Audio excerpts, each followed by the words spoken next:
Hi, it's Loa here from Activate Corporate Relations and Training. Welcome to another episode of the Indigenous Entrepreneurs Network, where I get the opportunity to speak with exciting Indigenous business owners from across Canada. Today, I'd like to introduce you to Michelle Nieviadomy of Iskwew Health. Michelle is Cree from the Cockatoos First Nation out of Saskatchewan. However, she's called Edmonton home for many years now. Her business promotes health and wellness. And Michelle, I can't wait for you to share a little bit more about what it is you're doing because your mission is so amazing.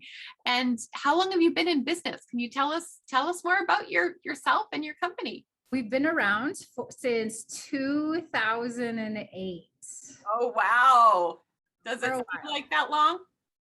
It does not at all. Time goes by so fast when you're having fun.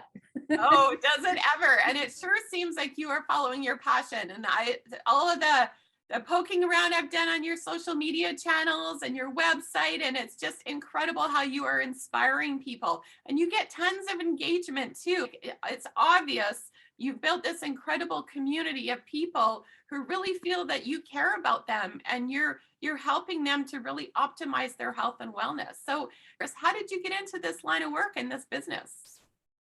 Well, I think early on, like my passion has always, I wouldn't say passion. Back then, I think it was role model to me from my mother. Like I always watched her work out and just take care of her own health. So I feel like she planted these seeds in my life. Never imagined that I would have my own studio. Never imagined I'd be teaching classes like Zumba. But she definitely planted seeds. And as you know, as I have grown and evolved as a person, so have my visions and dreams and my ideas of what I want to do with community. And I thought here in Edmonton, I thought there wasn't any space for Indigenous people or particularly Indigenous women, because Iskwew means woman in Cree.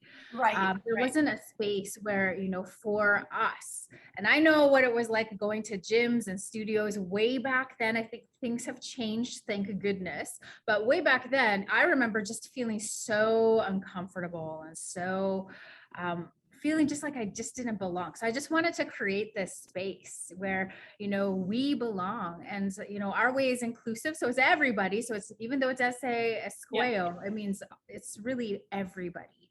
So that's really where it started, just wanting to create a space. And I really loved working out. I really loved fitness.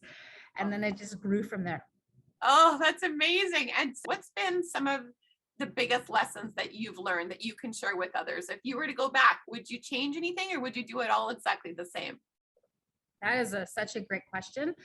The first thing I would say is, honor the humble beginnings. I remember when I first started, it was just my friends who would come to class, and, it was just like a handful of people who would come to classes.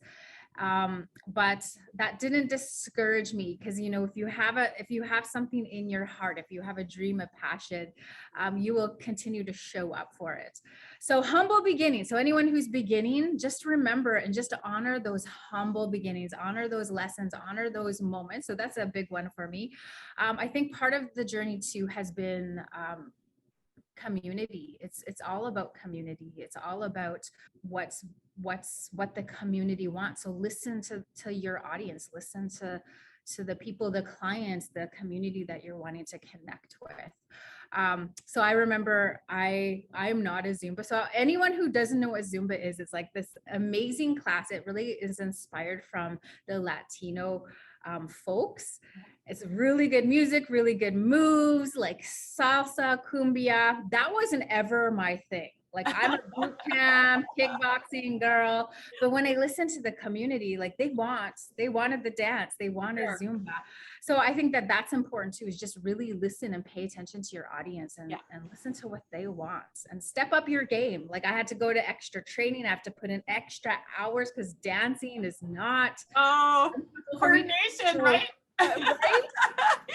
You've got to put in that extra energy, and that the payoff is the community is like, so involved and so excited about what you have to offer.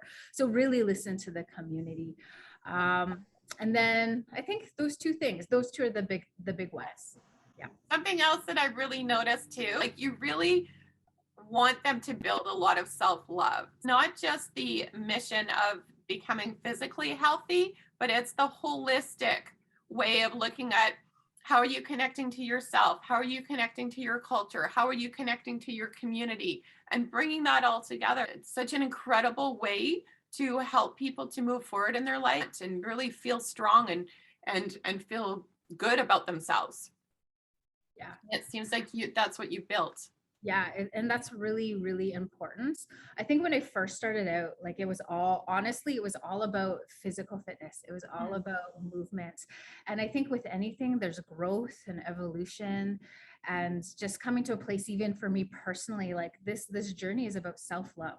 It is about, it's Totally. all about love. That's why we're here. And how do I bring that message? How do I capture that? So what I'm really doing and what I've really realized is I'm just inviting people along for the journey. What I'm learning, I will share, I will put it out there.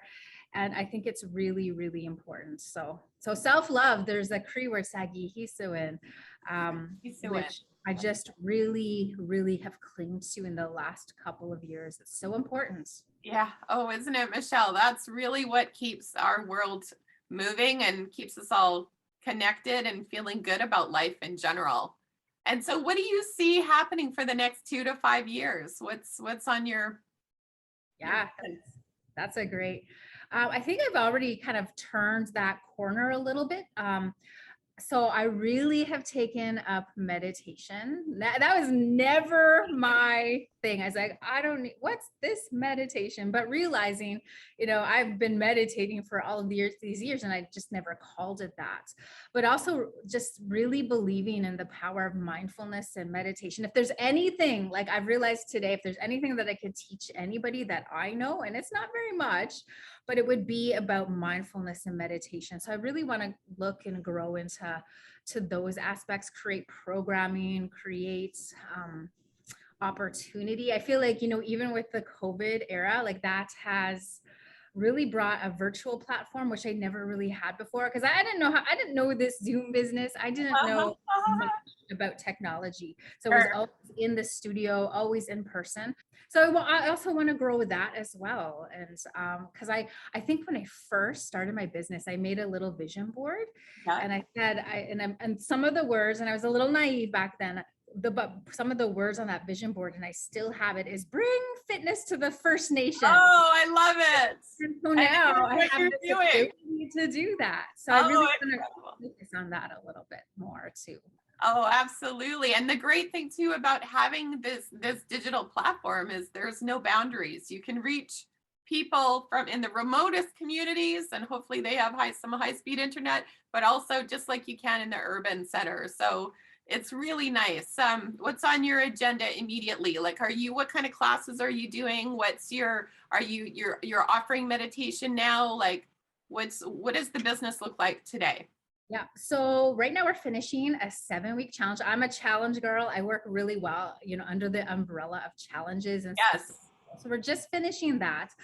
September, I am opening up the doors again. I've had a very soft opening. So I've had maybe like 6 people in class, still really watching how we do business and how we make those connections.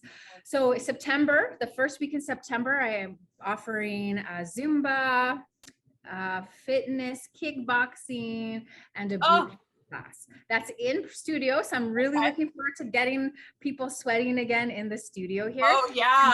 And also offering the virtual classes as well. So a hybrid. Oh, I love it. I love it. It sounds like you really need to, or you want to innovate and really make sure that you're offering a lot of knowledge as well as physical fitness so that people can really optimize their health.